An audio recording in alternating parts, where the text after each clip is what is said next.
Tonight on Podcast Them Down, the captain of the Enterprise proves that machines are unthinking, soulless property of the Federation.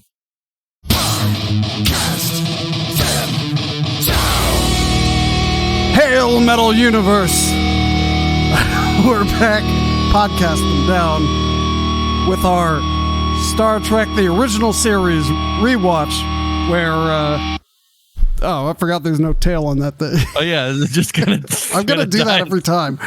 So we're moving right along. We're in the back half of season 1, with the episode Court Martial, which is what, season 1, episode 14. That sounds about right and oddly specific. No, wait, that might be wrong. No, I think it is. They did everything out of order because they're dumb. Hang on. Well, in terms of episodes released, it was the 20th one, season 1, episode 20. But wait, if you look at Memory Alpha, it says 14 because it was the 14th. Those assholes do the production order. Actually, they made this one first. So, and of course, Matt Compendium. And of course, Matt and Doug are here. And do I have a? No, I don't. I guess I never anticipated needing applause. What? In the Star Trek episode? Yeah. There's your applause. Okay, I am ready. So as usual, I have not watched the episode ahead of time. Nope. So I will be watching it while you discuss it. Okay, and, that sounds fair. Oh yeah, and sorry, I'm a little rusty on this. And we are going to determine how metal and how good the episode is. The episode is. Should we be worried that Doug just disappeared? He's not the only one who can. Oh, he's back. All right. He's back. Okay. Yeah, it was very weird. My computer completely froze. I just thought you were pissed. Yeah, well, hold on. I had an intro too, so let me do mine. Yeah, what was your intro? Tonight on Podcast Them Down, it's one of the 23rd century's trials of the century. Captain Kirk versus the computer. I like that one. Hey, we're here doing the Star Trek, the original series Rewatch here on Podcast Them Down, Season 1, Episode 20, Court Martial. You heard Doug's brilliant intro, and Matt, start us off with the episode. Well, you know what? First I hit play and watch it. I would like to point out that this is actually the 14th episode in production order. All right. Okay. So, I have to mute this. Okay. All right. Go. Yeah. I wonder if we would get copyright struck if you absolutely have. Oh, okay. I mean, I don't think CBS or Viacom are pretty litigious. All right. So, what's going on? The good old I'm drinking a Enterprise. Space Sprite. Hang on. Whoa. This is amazing. Not a sponsor yet. Man. So right, the good old Starship Enterprise is on its way to Starbase 11 because they've just run into a very severe ion storm. One crewman is dead, and they're going to have to go to talk to Commodore Stone, the commanding officer of Starbase 11, to kind of fill him in what's going on. And I believe we open with Kirk and Stone talking. Mm-hmm. Kirk is very serious here because we learn very serious almost immediately that a crewman died. Yeah. And is this any time to be having your chest out like this? Well, I mean, he's been reviewing his sworn statement. The stakes are pretty high here. He is making sure that everything is right. I think he's read it 2 or 3 times already. And it's just, it's tense. It's not a fun opening. Kirk had ejected the ion pod in which Lieutenant Finney was in, thereby killing him. And I mean, it's just pretty intense. for a scene in an office. And then we meet Jane Finney, Oh yeah, who comes in, if I recall, a little hysterical. yeah. I don't think you can use and- that term. Calls Kirk the man who killed my father. Mm-hmm. Well, there is briefly before that. There's an exchange about the log, right? So again, good old Commodore Stone is like, "Do you think the log will back up your sworn statement?" And Kirk says, "Of course it will, because that's the truth. Damn it." And then they're waiting for the log to come. I guess because they haven't perfected radio, and Spock actually has to bring the tapes down. Or something, or maybe it's like a chain of custody thing, like the Klingons or the Orions, or the Breen, if they're around, could like intercept and frame Captain Kirk. So they need the physical media, the recording.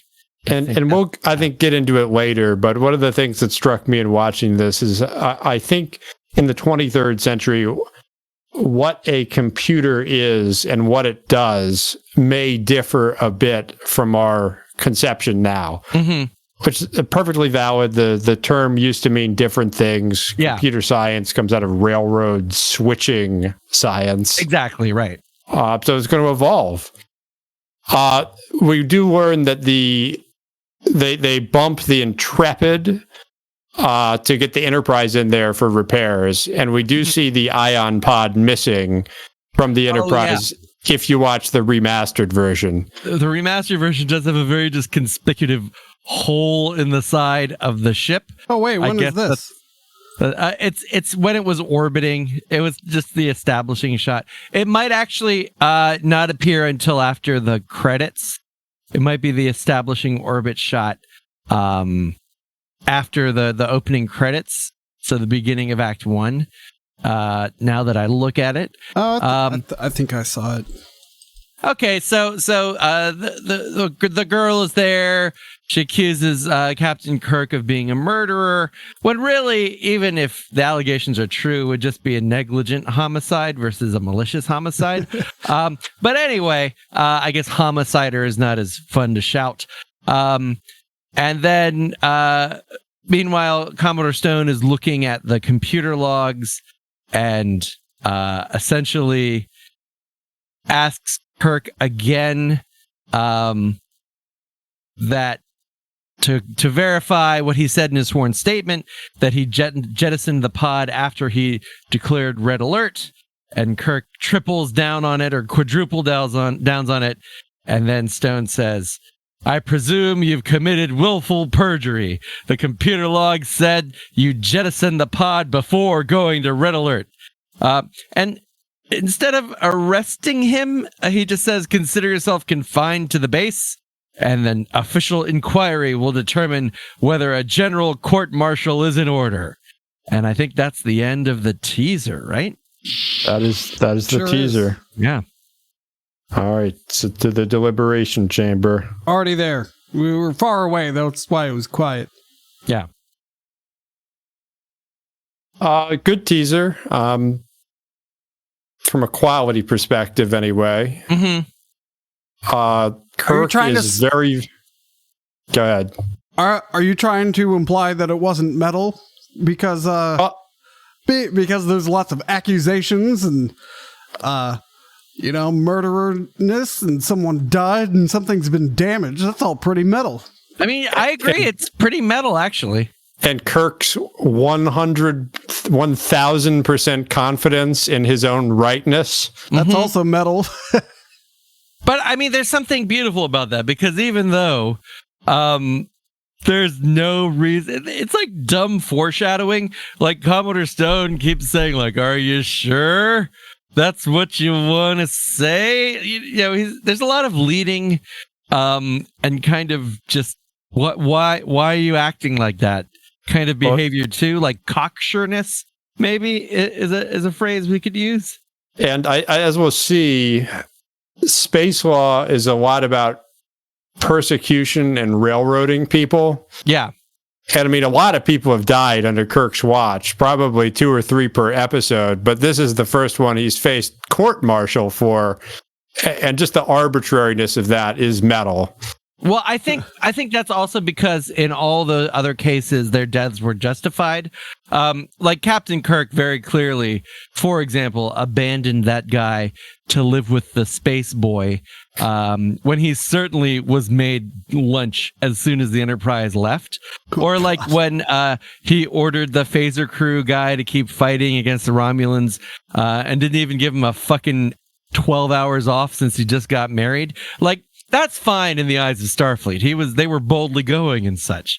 But in this case, I think it was just it was a death not in action but in oversight, or at least that's the accusation, right? And I'll reserve further. You're making me think about the accusation here. We'll talk about that.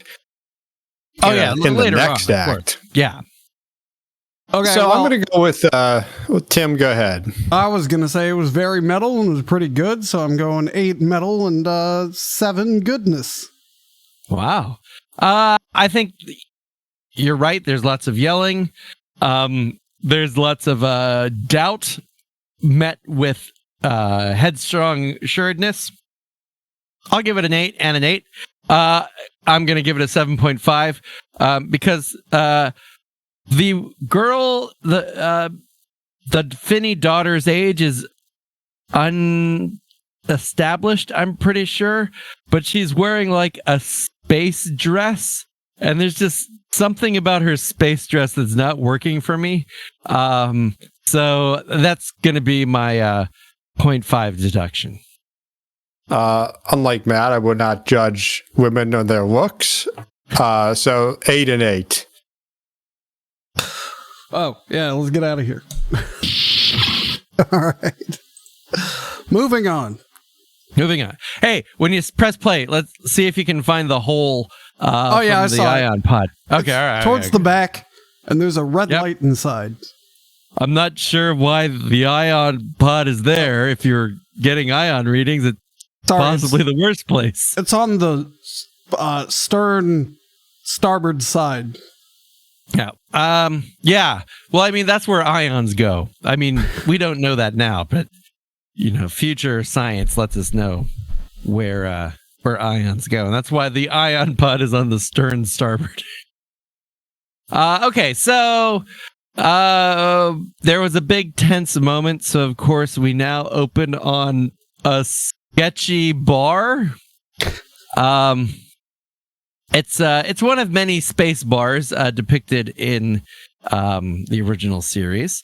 And Kirk, despite the fact that he's accused of a heinous negligence in the line of duty, is still kind of hanging out and meeting up with his academy buddies. And they're his friends, Corrigan, Teller, Timothy, and Mike are all clearly leery of hanging out with Kirk, because he's a known ship murderer. So there's that. There's this kind of awkward interaction. But luckily, misogyny leads the way. I'm sorry, I'm just finding green things. Go on. So who comes in but good old Ariel Shaw, famous space lawyer, I guess. Yeah, I think we learned pretty quickly that she and Kirk had a thing. I think it was 4 years earlier, something like that. But good old horn dog Dr. McCoy doesn't even worry about such things. He just immediately goes to hit on her, and then they find out they're both friends of Captain Kirk. McCoy immediately tries to use Captain Kirk's plight to get laid by saying, Jim Kirk doesn't have a lot of friends in these trying times, but I'm one of them. And it's just a strange scene. You can really see DeForest Kelly's smoky teeth in the scene, which I appreciate. Oh, now I have to back up. Especially because he's a doctor. Well, there's that great line about All my old friends look like doctors. Yeah, All of his look like you. that's a great line. At least in McCoy, a doctor apparently means something very specific. Yeah. Yeah. It sure does. But Kirk is now been recalled to Commodore Stone's office. And I guess this is the inquiry that he talked about. The whole legal proceedings of Starfleet are a little foggy to me. Because this just seems like a strange formality. Now, I'm no expert in space law, and so maybe the articles of Alpha Centauri or something all detail this in detail. But so far, I'm kind of at a loss why. Well, I think because I've done work in technology and know about procuring RPA, robotic process automation. I think this is the computer kind of steers this. Okay. So this step is you go in front of the computer, it says its thing, and then there's some inputs, and then the output. Okay, all right, that makes sense. So it's just more dictated by the machine learning process. Dispositions, it comes up with the dispositioning decision and then probably presents Stone with some options. I see. Okay, that makes sense. I'll buy that. So they talk a little bit about how Kirk and Finney know each other, which is just puzzling. We learned that Lieutenant Commander Finney was at one point an instructor at Starfleet Academy when Kirk was a midshipman, which means that either Finney did something to get his ass busted back down to... Matt disappeared. And he is back. You cut out, Matt. Oh, I'm just saying, like, is Finney not good at his job? Did he just kind of like stall out? Like, he was good enough to be a Starfleet Academy instructor. Did he change careers? Well, one thing that stands out is he may have boundary issues, because in Kirk's own words, he was an instructor at the Academy when I was a midshipman, but that didn't stand in the way of our beginning a close friendship. Yeah. We learned that girl who was screaming after Kirk was actually named for James Kirk. That's why she's Jamie. Which that's a little awkward. They served on the same ship, the Republic. We've learned that USS stands for United Starship. Mm-hmm. And so, yeah, he was assigned to a starship. Something happened, and he fucked up, and Kirk somehow was the whistleblower. And I don't think exactly what happened. It's no secret. Kirk relieved him on watch once and found a circuit open to the atomic matter piles that should have been closed. And if Kirk had just walked in there, the ship would have blown up in 5 minutes. Okay, well, I mean, that seems like a really big mistake. What's a career-ending log entry between a few bros, Yeah. Well, it's like they all had Kirk not caught it, they would have all been dead. Right. He saved the fucking ship. But I guess he held a grudge because of that. But he somehow got assigned to the Enterprise, or maybe even Kirk tried to get him on the Enterprise to give him another chance, because he was kind of viewed as reckless and toxic due to the fact that he was reckless and toxic. But of course, given this relationship between them, there seems to be at least the appearance of some impropriety. Kirk maintains that Finney was just on the top of the duty roster. It wasn't his, he didn't specifically order him to go into the pod. It was just his turn to go into the pod.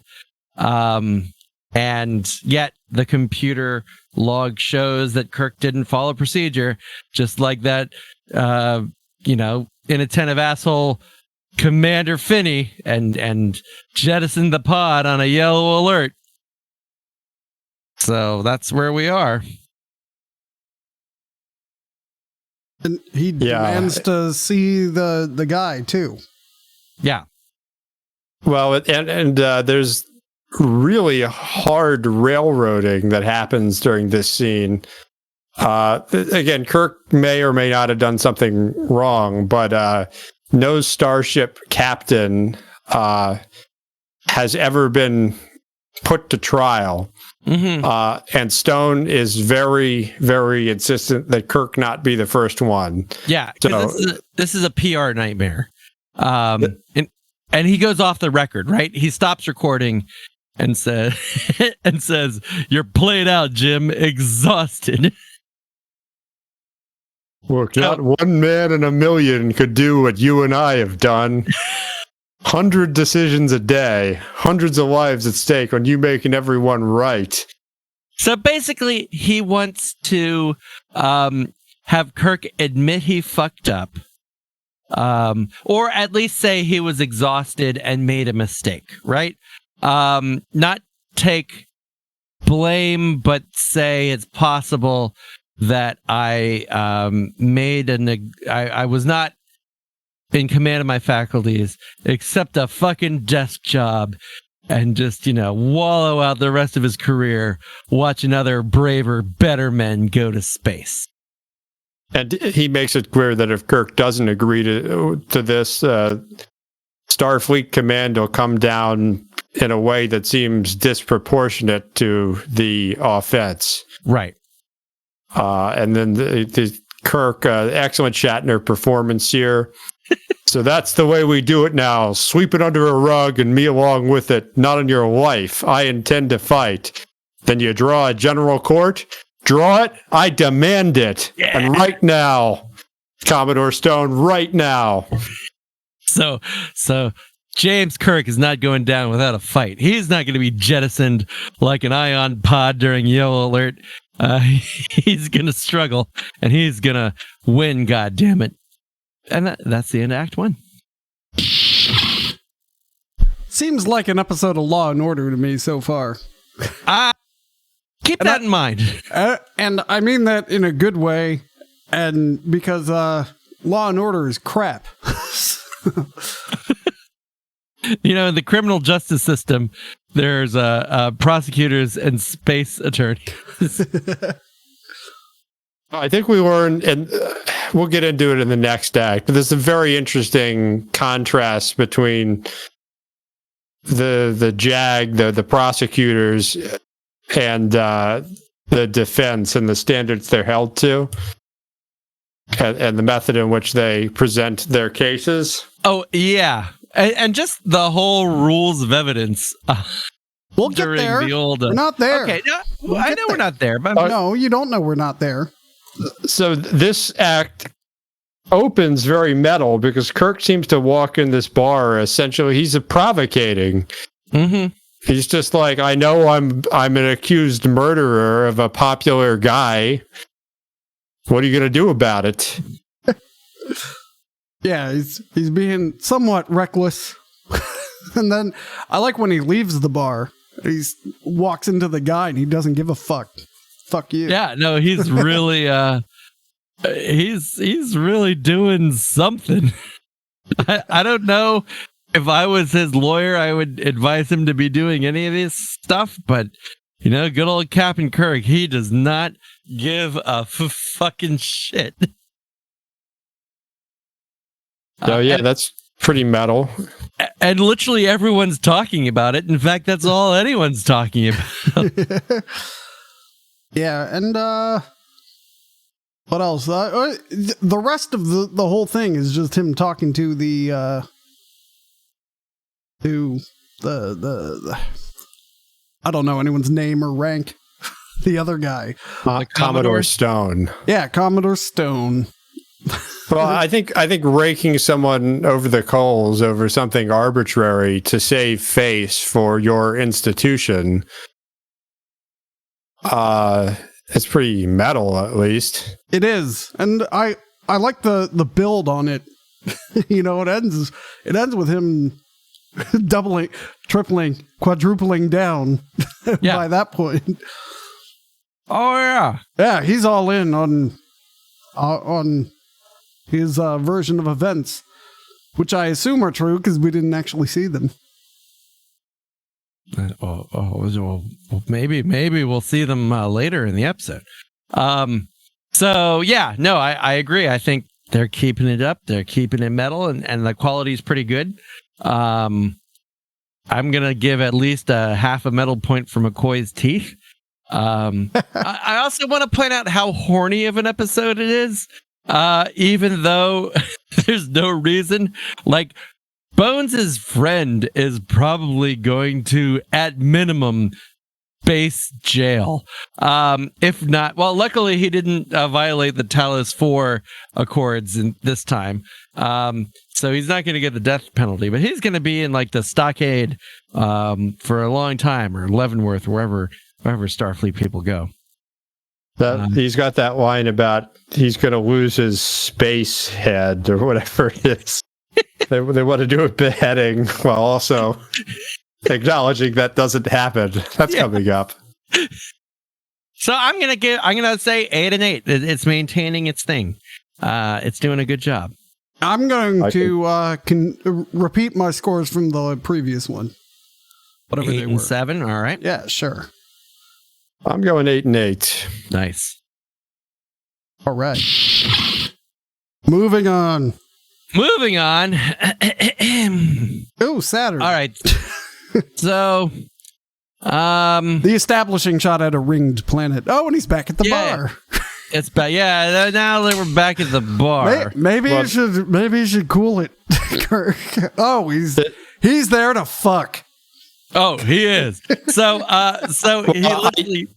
This is one of the few captain's logs to contain relevant information. Oh, yeah, various important people are coming to Space Station 11, or whatever it is, Starbase 11, for the court martial, and the Enterprise is nearly complete its repairs. Mm-hmm.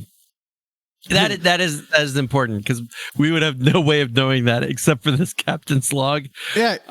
He walks into the bar, and that who is she? A lawyer? Real Shaw. Yeah, she's there, and he's basically like, "Listen, I totally killed a guy, and I'm going away for a while." He's like, "I am but guilty and need a great lawyer, and you're the best lawyer I know." And she's not just any lawyer. She's in the B canon, becomes the president of the United Federation of Planets. Wow, I didn't realize. Wow. Oh, holy shit. Does she appear in Articles of the Federation or whatever that? I think it was a comic. Oh, man. And Finney appears an awful lot he is a very compelling character, as we'll see. I also know that Cogley appears a lot in the comics as well. But we haven't even met him yet. Tim doesn't even know who that is. So Tim, have you seen the end of the scene yet? No, they're still talking. Okay, pause it. Over what appears to be like a Mai Tai or something. Pause it. Okay, so there's a sexy lawyer who's Kirk's old flame. 60s sexy. Well, okay, 60s sexy. There's a 60s sexy solicitor who's Kirk's old flame. Now, he needs a lawyer. What is her role in the upcoming court martial? Defense attorney? You think she's going to be the defense attorney? Prosecuting attorney. This is there you go. That's right. So she says, "Yeah, you do need a good lawyer, because I'm your prosecutor, asshole." And then she'll do like, da-na-na-na, except she doesn't do that. She'll just like wink at him or something. And she outright admits the pernicious railroading going on. Yeah. Jim, be serious. You're not an ordinary human. You're a starship captain, and you've stepped into scandal. If there's any way they can do it, they'll slap you down hard and permanently for the good of the service. There's a fucking lawyer talking to the accused. Like, this is really improper. Just to let you know, it's rigged. She's like, fuck yeah, I don't even care about evidence or truth. My one job is to throw you down the toilet and flush away the key. I'm glad space justice, is as shitty as Earth justice is now. And then, so they basically talk about it. Who could be his lawyer, and Shaw mentions Samuel T. Cogley. The guy with all these books? Yeah, the book guy. Can't even hire a paralegal? Well, books, unlike computers, books are real, which is a leitmotif of this episode, I guess. So she says, you should talk to him. And then Kirk goes into his quarters, and Samuel T. Cogney is already there with all his books. All his fucking books. And there's a bit of discussion of the books. He doesn't, he's got a computer that synthesizes all the great legal decisions throughout history, but he never uses it because he has his own system. Which young man, reading books. Wait, I believe I've had this exact conversation with Matt before. Well, he sounds like an engineer in that have your own system. And also the fact that that's not how the law works. Do you want to know the law, the ancient concepts in their own language, learn the intent of men who wrote them, men, mind you, from Moses to the Tribunal of Alpha 3, books. Now, I'm pretty sure the Tribunal of Alpha 3 probably didn't write books, nor, for that point, technically did Moses. But anyway, there we go. And, so that's the lawyer. Kirk assesses him to be either an obsessive crackpot or his attorney, and he admits to being both. Mm-hmm. Hey, so then your shirt makes sense now, Matt. Oh yeah. See. Oh yeah. So then after that introduction of Cogley, we go right to the courtroom. When we get to the decision chamber, I have something to say about one of my favorite TNG episodes, but we'll wait for that. So the court martial begins. They present all the representatives from Starfleet Command. Kirk doesn't object to any members of the panel. I guess that's a thing he could have done. And his lawyer brought his books. His lawyer brought his fucking books. Well, a handful of books. They ask Kirk to plead. Of course, Kirk pleads not guilty. I don't understand why Shaw isn't wearing her dress uniform. Maybe because only men get dress uniforms in the original series. But she's just wearing her regular old shit. I guess there is some gold braid. You know what? I take that back. There is some gold braid on the top of her, like, floppy collar. So maybe that's enough. She begins the trial. They talk to Spock, who's just very unhelpful. Kirk's lawyer is sitting like I've been sitting. Yeah. Spock establishes that the Enterprise computer can never be wrong. and says it's impossible for it to be inaccurate, which does not seem very helpful for Kirk. Kirk, his lawyer, does not cross-reference.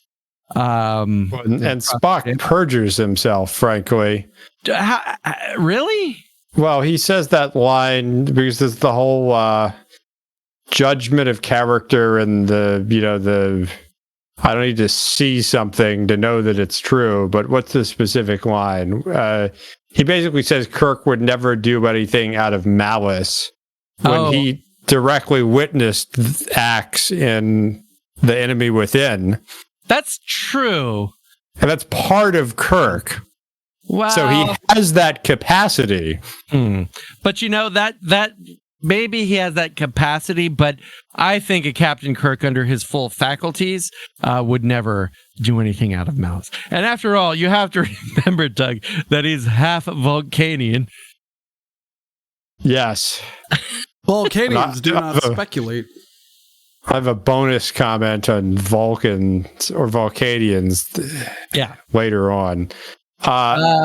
So next they call the person we've been talking about all this time. No, it's not the person, but it's close. Okay.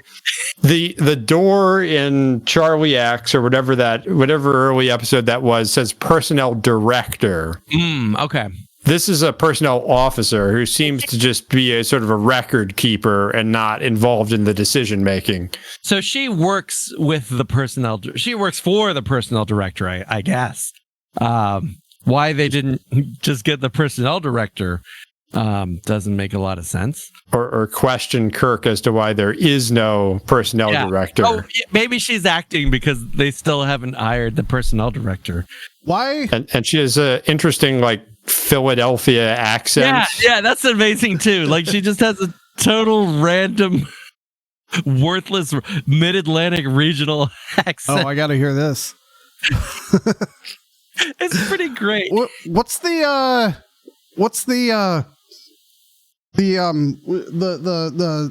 Sega Game Gear games they're handing over to the the court? Oh, those are like computer tapes. I think those are later on they'll read Captain Kirk's record. So I think those are the discs that contain their records or their bio marker signatures, something to verify they are who they are when they're on the stand. Maybe they're somehow related to them. I think the way things are recorded in the future is very different than here. And I think it's the next act. I'll have more to say on that, but it doesn't right now, we're taking a literal representation of this discussion via several digital channels. It seems to be more abstracted inputs are collected and reconstituted in this future, which is what enables the scenario that will be discussed, I think, next act to occur. Okay, that makes sense. Yeah, so the personnel director is very unhelpful. She verifies that Captain Kirk's a guy. She verifies that Captain Kirk knew Finney. I don't know why they called this officer, but there she was. And she's speaking to events that did not happen on the Enterprise, right? Yeah. It seems like there's someone would better for what? Yeah, like someone on the United Spaceship Republic, for example, versus this woman whose job it is to read records and just tell us what you read in the record. Just bring the record into evidence, you weirdo. Yes. And then Cogley declines to cross-examine every single witness. Mm-hmm. And next up is McCoy. Yeah. Lots more good toothy shots in his close-ups here. Lots of hearsay. Official position is ship surgeon. I would love for Legal Eagle to do an episode on that'd be great. Court Martial, because there's all kinds of procedural issues going on. Well, and he seems to he's the GP, familiar with many things, but they call him up here to discuss space psychology. Yeah. Despite the fact that I believe earlier he displayed an open hostility towards space psychology, but now I guess it's his specialty, in fact. They go down this really I would say poorly established line of questioning that just stipulates that all humans at some point could possibly go crazy. And that's Captain Kirk is human, is he not? Yeah, that the building the case for the prosecution in this system of law seems to be conjecture, primarily hypotheticals. Yeah, I don't. Again, we don't know space law. Maybe the tribunals of Alpha 3 really lie out how conjecture is the best way to truth. But from our limited 21st century perspective, this does not seem like helpful, credible evidence of establishing anything. And then we see, maybe it's the next act, but the defense is held to a completely different standard, a more traditional evidentiary standard. In fact, conjecture is discouraged. Maybe it's something with the Uniform Code of Space Justice or something. Maybe it's just because it's a military court. You know, there's different evidentiary standards in military courts. Maybe that's why. So next they call up Captain Kirk. Well, next, the prosecutor doesn't. The defense calls him up. Oh, yeah. The prosecutor rests, I guess, because... Which they never show. They've established... Well, again, she'll present evidence in a cross, which I think is improper. But so I guess Cogley gets to go up, and they call Captain Kirk to the stand, and the computer reads Kirk's service record, something they will later rip off in Measure of a Man, and Shaw tries to stop the computer from reading all his awards and decorations. And then Cogley insists that they read them. They argue about it a little bit. They start reading it. But then after like one more, he's like, fuck it. We don't need to hear any more of these. And it just seems like, what? Why? Why was that possible? What the fuck was going on there? Just weird. Yeah, some kind of power play. And he makes all these weird, like, asides to nobody. I wouldn't want to slow the wheels of progress. But then on the other hand, I wouldn't want those wheels to run over my client in their unbridled hate. What the fuck are you talking about? Clearly, all of his books are just biographies of Clarence Darrow. It's like this asshole didn't read anything. And not that it isn't true of our judicial system, but there's a real performative element here. Yeah, I get the sense that he has not even cracked open any of these damn books. It's just like a fucking prop. So, wow, this is a long act. So then, Kirk is asked by Cogley, hey, was it a red alert when you jettisoned the pod? And Kirk says, of course it was. I wouldn't do it if it wasn't. And then in cross-examination, which she should have done before she rested, Shaw plays the video from the bridge. Again, why they have this footage, I don't know. But there's like a close-up of Kirk's hand, and he very clearly flicks the yellow alert switch.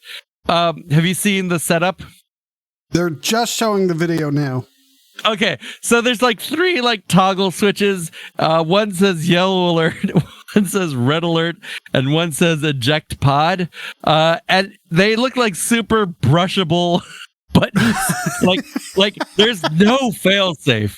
It's like he could like bump over and eject the pod and start a red alert at the drop. One of those yeomen are gonna drop a cup of coffee in there.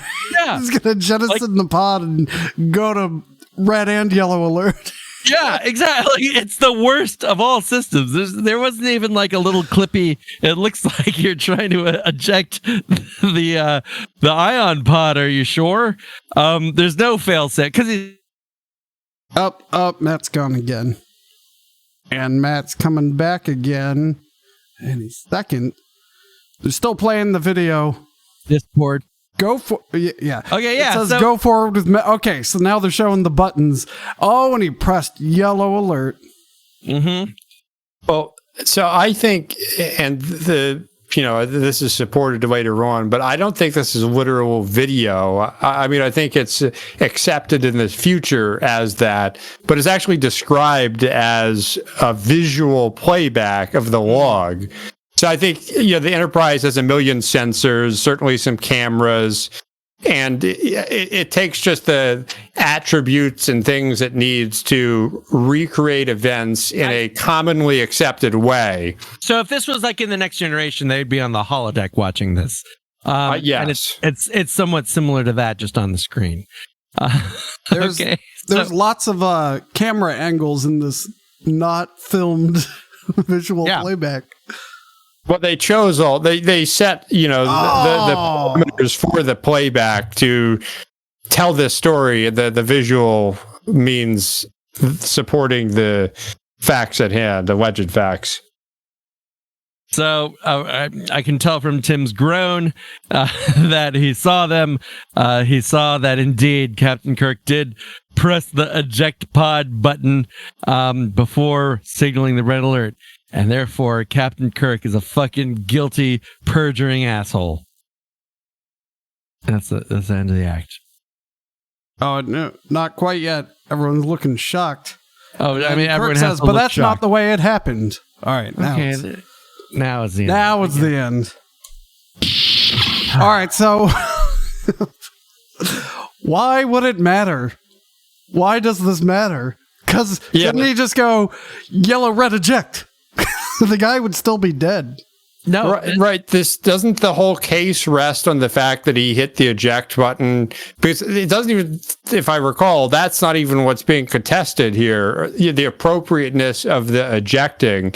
It all comes down to, was red alert active at the time? From my sense of it, the red alert would have alerted Finney to get out of the pod. Okay, yeah. And therefore, by just ejecting, he didn't give Finney... I think it's later on, but they say something like, it was still a long shot that he would get out of the pod, but if at least when he saw the red alert, he would know he has like 10 seconds to get out or something. Kirk gave him fair warning, it was established. Yeah, but I still think that's the key. He said, for whatever reason, or implies, don't leave until the red alert, but then the red alert never comes. Or something like that. This episode is actually very good at holding my attention and building up the suspense. So, what's this whole courtroom scene metal? I don't know. I'm going to knock off some metal points. I mean, it wasn't not metal, but I don't think it was very metal. Although the defending attorney just not cross-examining anyone, that was pretty metal. I'm just waiting to call Captain Kirk. His total refusal to do his fucking job. Yeah. And the way that the prosecutor's case is psychological models and conjecture. Yeah. Okay. I mean, you make some. And they don't introduce any actual evidence until the wrong place in the process. It is pretty metal to have a fucking court case based on nothing and then rest. I mean, that's pretty metal too. Yeah, well, in light of this, I'm still going to go, I'm going to subtract 1 from each. Okay, so 7 and 6? Yeah. I'm going to say the metalness was pretty well maintained. I am going to subtract a 0.5 for the word Vulcanian. But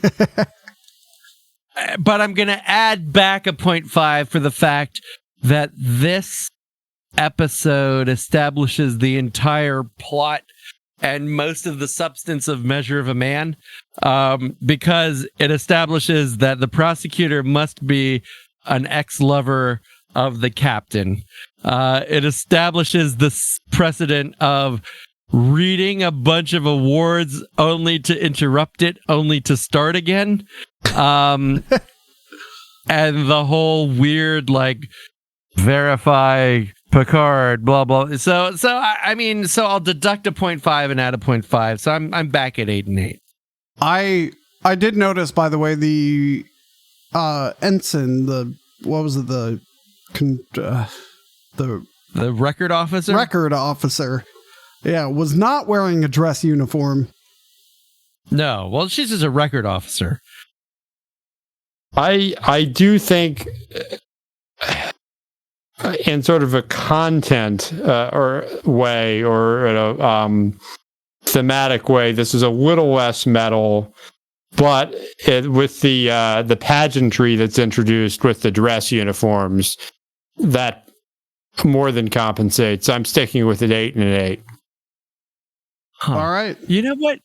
I would just like to point out that later on there's other non-flag officers wearing dress uniforms. Like, so, yeah, why the fuck wasn't that dumb records officer wearing her dress uniform? I would have booted her out of the service for disrespect and contempt of court. What'd you give it again, Doug? I'm sorry. 8 and 8. 8 and 8. All right. Let's get out of the chamber. My finger slipped. I need a turbo lift noise. I feel like we should have to go back down to the theater. Yeah, let's make these Star Trek episodes more tedious. Okay. Right. So he's yelling at his lawyer. Yeah. Gross. His lawyer just said I could get you up. Well, sometimes you need some relief. Okay, so Kirk's lawyer astutely points out that he's in trouble due to the fact that the only evidence presented proves he's a reckless asshole. Luckily, Spock is on his side and lets him know that he's completing a megalite survey, whatever that is. Kirk says clickable. Kirk says you can pull out if you want to. I'm just saying. This is the only alpha continuity reference of a megalite survey. Uh-oh. And in fact, both Memory Alpha and my transcript website have a different spelling for megalite, so I don't even know what that means. Doesn't Brondo have megalites? Yeah, what planet Grave? And Kirk allows just the tiniest bit. I would even call it self-doubt, but he steps back, reassesses things, and ends up at exactly the same place because he knows that there's only one answer. There's a very strange exchange between them. And so Kirk says, I'll tell you what you found. Nothing, right? And Spock says, you sound bitter, Captain. And Kirk says, not bitter enough to forget to thank you for your efforts. It was like, what he says that's so like cordial, like warm in the actual episode. Yeah, I mean, he's being Captain Kirk. He's putting a brave face on things. Matt, I just got to jump back to the Cogley stuff because this doesn't really. So Kirk. So what has happened so far? The evidence we knew existed has been presented, right? And now it's all doom and gloom and despair, and you can pull out of the case solely because what was the starting point has been put out there.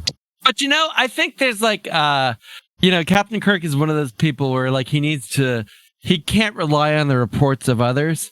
So even though everyone is telling him one thing, until he physically sees it, it's not real. He's kind of like an infant in that way. Spock's assessment of his judgment was right on, clearly. But luckily, he does give Spock a clue by mentioning that he probably won't be able to.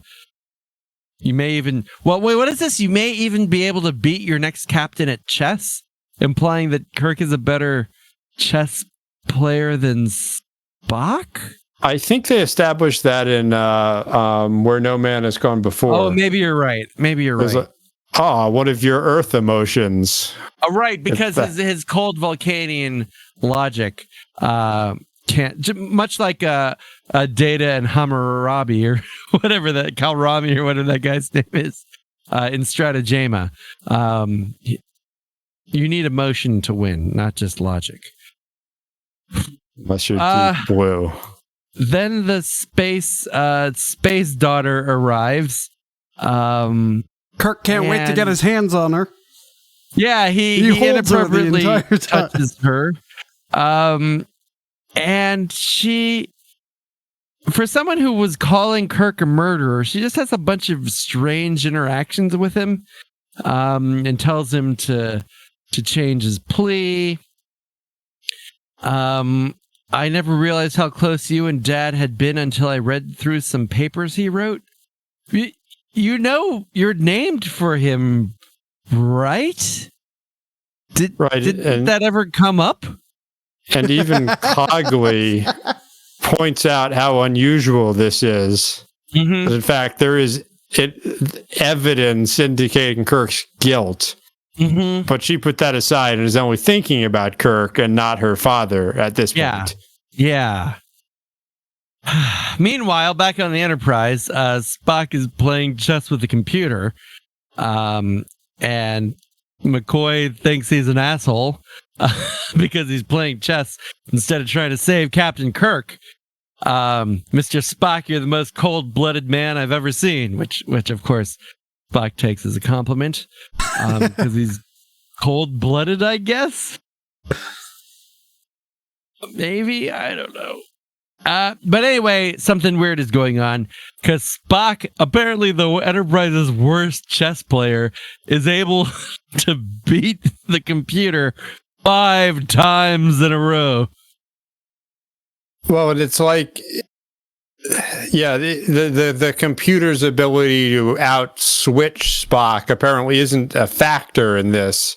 Right. Because Spock programmed the computer, therefore the computer, at best, they should tie. Yeah. Maybe he's just a shitty programmer. But now he's beating the computer. Mechanically, the computer's flawless. Mm-hmm. Therefore, logically, the report of the Captain's Guild is infallible. I could not accept that. And that's what got him interested in this chess, which didn't really go into how this is an indicator of anything. Yeah, but they're very confident this is a big deal. I know where this is going. I'm way ahead of you, by the way.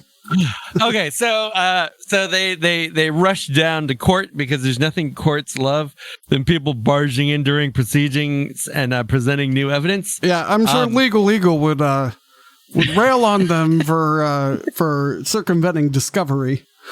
Yeah, we'll wait for that episode. Captain Kirk is the Alex Jones of space. Anyway, he spends the whole time going. There's an ion storm caused by the liberals. James Finney was it a conflict actor? Jeez. That all Vulcan ship was nearby. They had sensor readings. They knew what was going on. Okay, so because he's losing, Cogley's just doing a bunch of crazy bullshit. His strategy is literally let's just waste the court's time. Right after the defense has rested, I guess. Yeah, because McCoy and Spock run in. They have just a second to tell Cogley something. And then Cogley decides to grandstand on unrelated things for a while first. Yeah. So it's like that Simpsons. This is highly unusual. I'll allow it. Yeah, it's like he literally rested not 30 seconds ago, and then talks about the importance of process and rights, literally all of which have been maintained throughout this court. Well, except for one. The only thing you could argue at this point is rule a mistrial because of an incompetent defense lawyer. I mean, that's the only legal grounds I can see. But somehow Shaw is convinced by Cogley is convinced by Kirk and Spock that they have to go up and go on the Enterprise and cross-examine the computer. Because computers are machines, damn it, they're not alive, and Kirk needs to face his accuser, which is the fucking computer. I guess. Which nothing about the evidence, like he could have cross-examined the computer before, and then there's scope creep to this decision that we'll get into. But I mean, he didn't object to the computer record at all when it was presented improperly during cross-examination after the prosecution rested. But still, it just seems weird at this point that this is his take. Well, he outlines a very pessimistic vision of the relationship between man and machine that seems contradictory to a lot of what we see at all other times. And it makes me wonder if Cogley's arguments were used as precedent by Maddox to rule that Data was the property of Starfleet. And I repeat, I speak of rights. A machine has none. A man must. My client has a right to face his accuser, and if you do not grant him that right, you have brought us down to the level of the machine.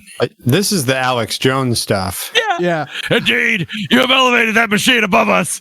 I ask that the motion be granted, and more than that, gentlemen, in the name of humanity, fading into the shadow of the machine, I demand it. I demand it. Buy my nutritional supplements.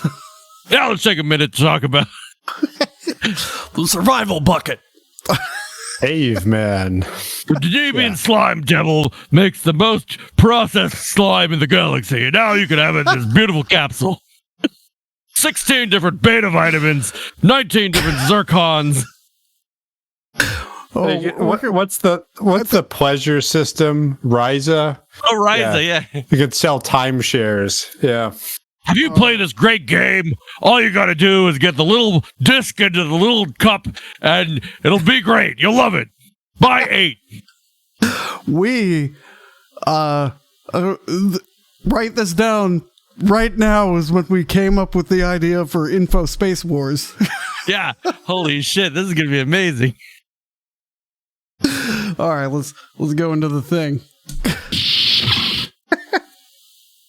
Then this Klingon, the only Klingon in Starfleet, has taken down the weather modification net on Risa. You know, I think he's a fucking infiltrator this whole time. He fought in their civil war. What's he even doing in uniform? He's a traitor. I don't see why people have a problem with the Borg. I'm just... Who wouldn't love to be a machine? Yeah. Unity and order, that sounds amazing. I mean, I give us 10s. Yeah, we need to write this. I think Matt is a perfect Alex Jones. Yeah, I gotta grow a beard. I can be one of those guys, with all the papers on the desks, and it's like, oh, here's separate, connecting the dots between a bunch of news stories that kind of creates the mood. I'll be one of the sycophantic callers who continually proposes, pitches new conspiracy theories at you. Or you can sell the product, so you can be the doctor. What's his name? Yeah, doctor. Yeah, this is brilliant. All right, let's talk I have about an ice cream headache already. The episode. Still keeping my attention. Remember that one? I was furious that they kept talking. Oh yeah. This one, all this talking is actually interesting because I want to know what's going to happen. So this is still a consistently good episode. I'm going to split the difference between my last two on quality. Okay. For metal, yeah, I like their lack of attention to the way the trial is supposed to go. That's fun. Mm-hmm. I had an observation, but all the Space Alex Jones stuff, it's gone. If it comes back to me, I'll just interrupt you. All right, so that's. But come back to me quality. for metal. Come back to me for metal. Okay. I'm just going to continuate, Nate. There's a lot of weird bullshit nonsense going on. There's total disregard for legal precedent or procedure. The computer is critically damaged and tampered with, but no one has noticed until Spock tries to play a simple child's game. So yeah, there's all kinds of great things to love about this act. I remembered that when speed cameras became a thing. I tried fighting the ticket once, and I've heard many people say you should demand to face your accuser, which would be the speed camera. And, oh yeah. And it was a very eventful day when I tried to fight my speed camera ticket because one guy tried that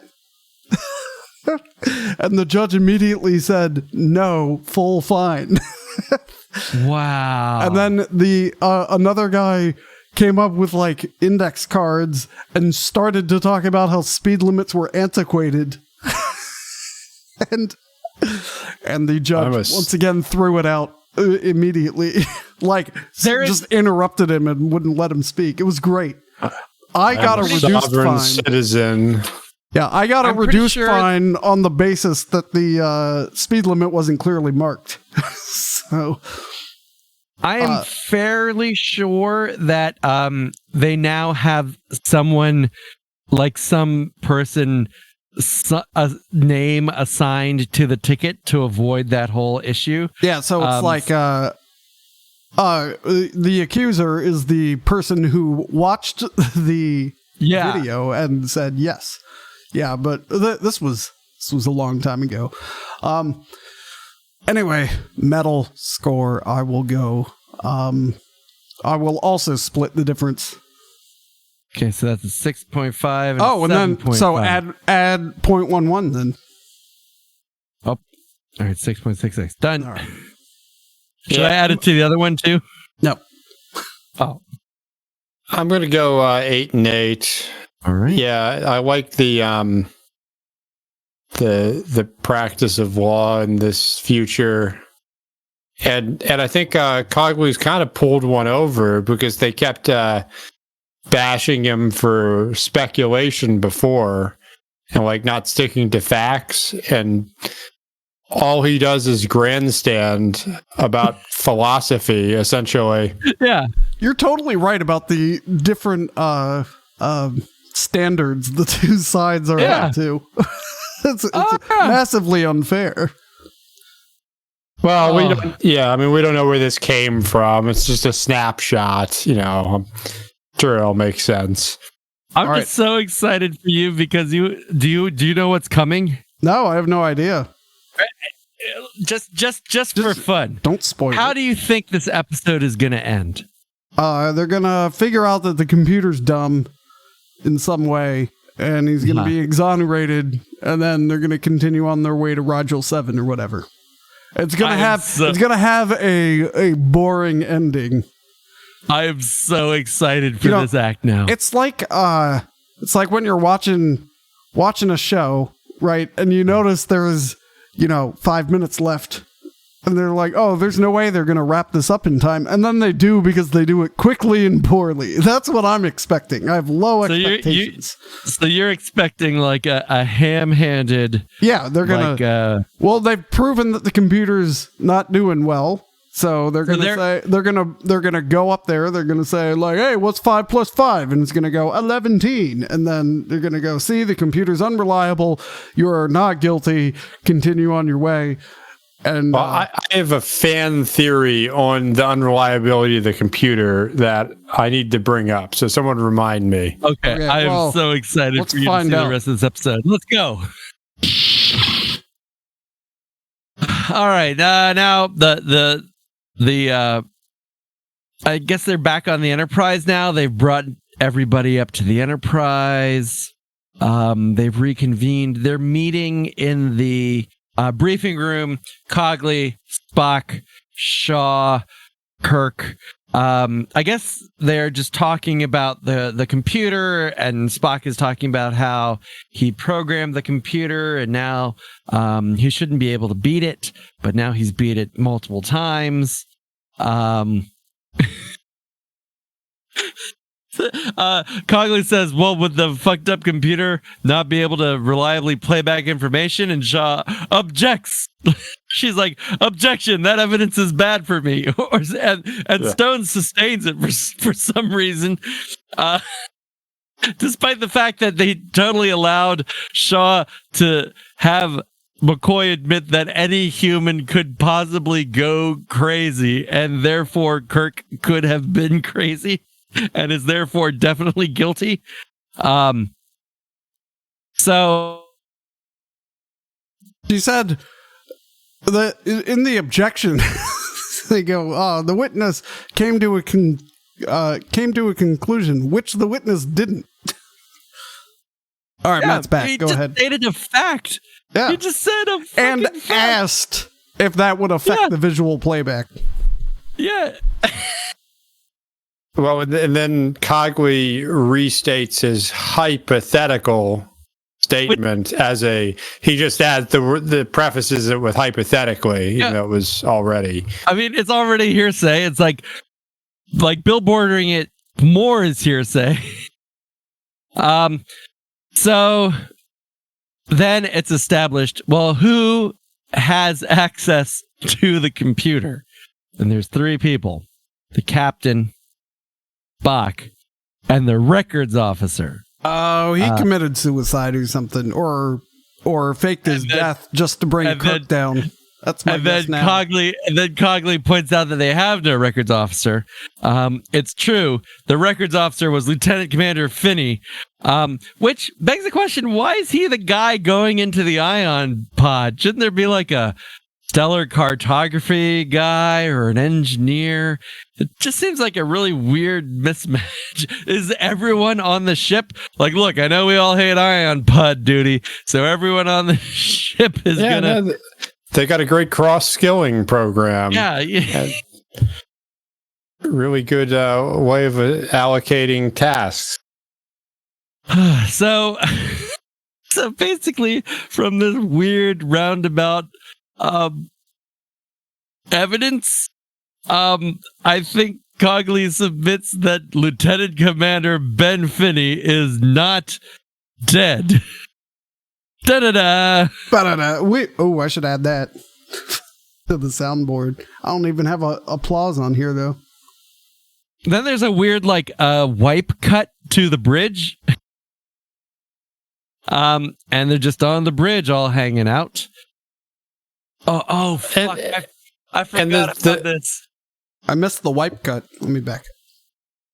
Well, they were fairly certain as to what happened with Finney, right? But Kirk instituted a phase 1 search. Yeah. So even though they knew, the cut was one of these. Yeah. It's like, wah, wah. Yeah, even though they knew he was in the pod that got ejected, they did. Maybe if anyone is missing, they just do a whole ship search. Maybe it's a procedure. I don't know. I don't know how the Space Navy works. So they're on the bridge. Okay, they go on the bridge. Kirk orders everyone except the court officers and the command crew to beam off the Enterprise, including his lawyer. You didn't explain what the search was. As part of this, it appears. So they tell the lawyer to go home, but not the prosecutor. I have to buy a book. They then shut down all the engines. And the Enterprise is apparently only in orbit because of the engines. So its orbit will start to decay. And it should be pointed out for the record, these are Starfleet's best and brightest sitting in judgment of Kirk. I mean, if I was on this court, I'd be like, why are we doing this? Exactly. Next, they use a white sound device. Okay, so they have Spock turns on the sensors, and they hear this weird sound. So somehow the defective computer has picked up the sound of every person's heartbeat. The white sound device, by the way, is just a microphone with some red electrical tape on it. Yeah, so the white sound device will then mask each successive person's heartbeat. So they go around and removing the heartbeats of every person on the bridge. And then they're like, oh yeah, there's a guy in the transporter room, Mr. Spock, just knocked that out, and he just hits a button. I would like to imagine that he says Mr. Spock eliminate his heartbeat. You know what? You know what? That's a great point, Doug. He could have just flooded the compartment with chlorine. Or yeah, maybe somehow a forced transportation. Yeah, they just beamed them into space. All kinds of interesting possibilities. So now they still hear a single fucking heartbeat. Yep. They sure do. It's in engineering somewhere. Some good Poe illusion, sort of. So again, despite the fact that there's like 6 admirals on the ship, Kirk decides to go down by himself with no witnesses to see what's going on. Well, and I guess they haven't established it here. Well, we'll get into it. There's some interesting ways you call witnesses into your official trial. Yeah, I don't know how any of this is admissible. So Kirk goes down to engineering and finds Ben Finney jack fucking crazy. Have you seen him yet? Not yet. He's just got down to engineering. When you see this guy, like, this guy is a piece of work. He looks like Willem Dafoe's scary dad. Yeah, he looks like... Yeah, is this going to be the episode image? Willem Dafoe's scary dad. I actually think he looks like Charlton Heston's stunt double. All right, he's still creeping around. He's looking for him. Okay, yeah, I mean, hello, Captain. He's taunting him over the loudspeaker. Well, I guess he's innocent then. We'll talk about Finney's plan in the deliberation room. Oh yeah, we sure will. He's got a phaser. They're gonna. Yeah. The court's gonna listen to him murder this guy. Mm-hmm. Oh, this is on the record. Oh yeah, no, everything is still. Court is still in session. They made that very clear. And so he's ranting. He's like, "You robbed me of my own command." You should have left the circuits open and almost blowed up that ship. All right, so he's made a complete circle around what looks like a diesel generator in an enclosure. Oh God! He does look nuts. He looks fucking crazy. So there's a whole bunch of crazy shit going on. Finney believes he should have been the captain of the Enterprise. You're spot on about Willem Dafoe's weird dad. I don't know why it becomes the plan, but Finney decides to kill everyone on the court because they've all been captains at least, and he should be one. Despite the fact that I don't think Shaw is a captain. I know McCoy and Spock aren't captains, or the poor little dork who's like has the tricorder is like the court reporter, or assuming he's still alive, the transporter guy. But they're all, collateral damage. I think he alludes to it a little bit, but he knows the only thing Kirk really cares about is the Enterprise. Yeah. So yeah, it's just craziness. They have like a fight, right? They resort to the best trial of all combat. The ship is still sinking. Well, oh, good. Memory Alpha does have a good photo of this guy. So oh yeah, I know. Use that photo. It's a pretty great photo. Yeah, and here's the thing about the fight, Matt. And this is my fan theory. I think that actually is it's a reconstituted image coming from the computer, and that's why the two people don't particularly look like Kirk or the other guy. Oh yeah. No, this is the computer still malfunctioning. Is this going to be an obvious stunt double? There's some really obvious stunt doubles. Oh, I'm looking forward to this. And I also don't get why you just don't cast the stunt double as the main performer, because he only appeared, like half his screen time is this stunt double guy. But it's, the best obvious stunt double was when on Always Sunny when they made made Lethal Weapon 5. Frank's stunt double like slides across the hood.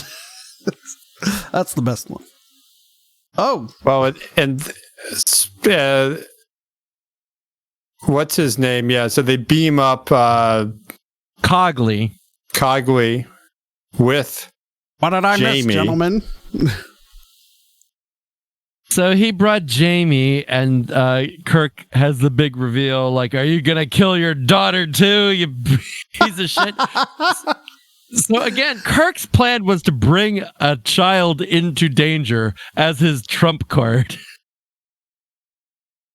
Right after things are presumably, past the point of no return. Yeah, it's like a trump card of spite. Yeah. And weirdly, Finney doesn't take it well. And the way he says it is like, why'd you do that? Why'd you bring her here? I'll kill you. So Kirk's stunt double knocks out Finney's stunt double. And then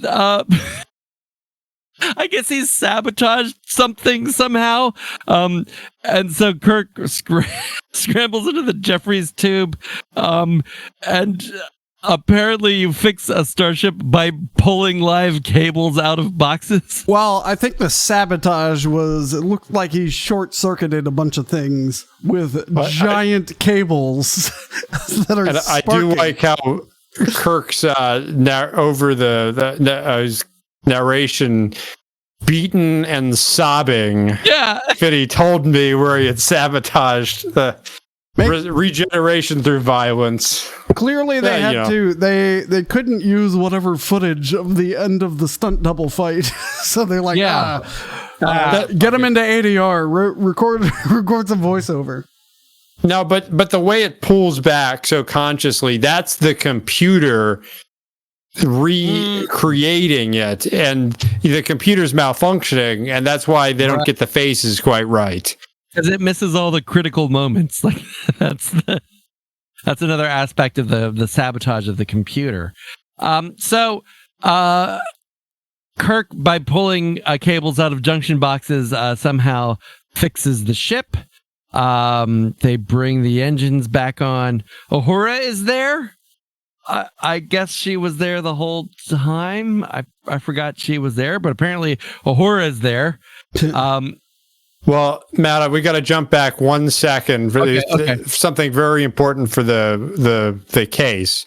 So once as Finney's ranting, and I think right as they reveal Jamie on there, an officer or Spock tries to get the court off of the beam out.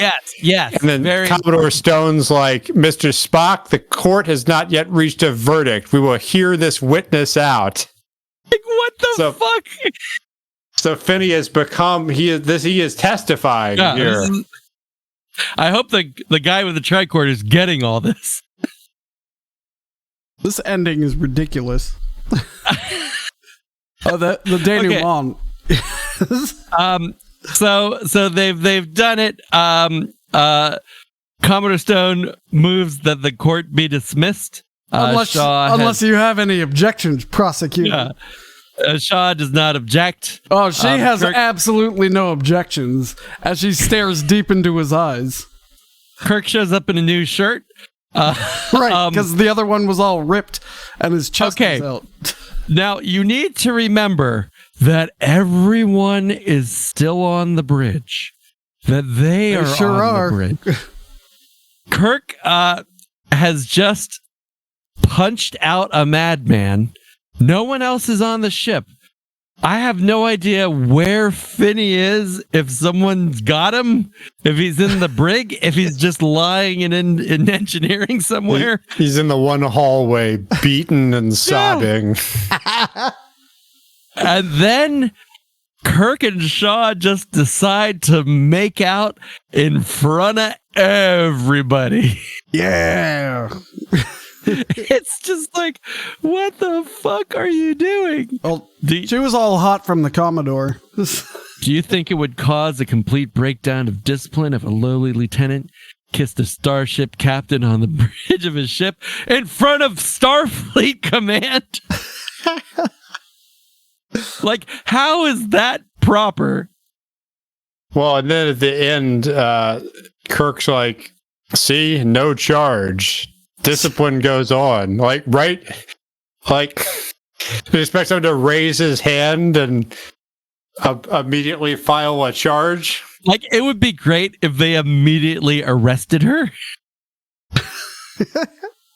The one thing I got to give this episode credit for, unlike Dagger of the Mind, they don't have her like, oh, don't call me Prosecutor Shaw. Yeah, just call me Lee. Yeah, I do like that. I like how she maintains her professionalism. And he goes, better luck next time after they're done making out. But you know where she's off to? Her office? She's going to defend. Oh, right. That's right. Yeah. She's gonna go defend. No, that's Cogley, isn't it? It's Cogley, yeah. Yeah, Cogley, that piece of shit. Cogley is... My reading comprehension is poor, I guess. Yeah. Cogley gave himself durable power of attorney over Ben Finney and his daughter. I'm sure to become book slaves. But he's going to go defend Ben Finney and he'll win. Because... Yep. And we haven't seen any evidence that he's a high caliber lawyer. Yeah, but in fact, we haven't seen evidence quite to the contrary. Yeah, all he did was read and grandstand and not cross-examine. And rest his case before any evidence was presented. Yeah, so that's basically the end of the episode. There's the old Spock, Kirk, McCoy quip. She's a very good lawyer. Ha ha ha ha. Because she is a woman and she can only be a sexual object. And presumably, like we're in there transporter room is like working overtime to beam up the 430 people that were sent off. Everyone's All right, we're in the chamber. We're in the chamber. We stumbled our way in there. I mean, even with its problems, it was highly enjoyable. Yeah. And the fact that he was crazy, I think, added to the metalness. So I would go 8 and 8, but I think that undersells it. I'm going 8.5 and 8.5. Wow. I'm going 8 and 10. 8 and 10. 8 is your quality score or your metal score?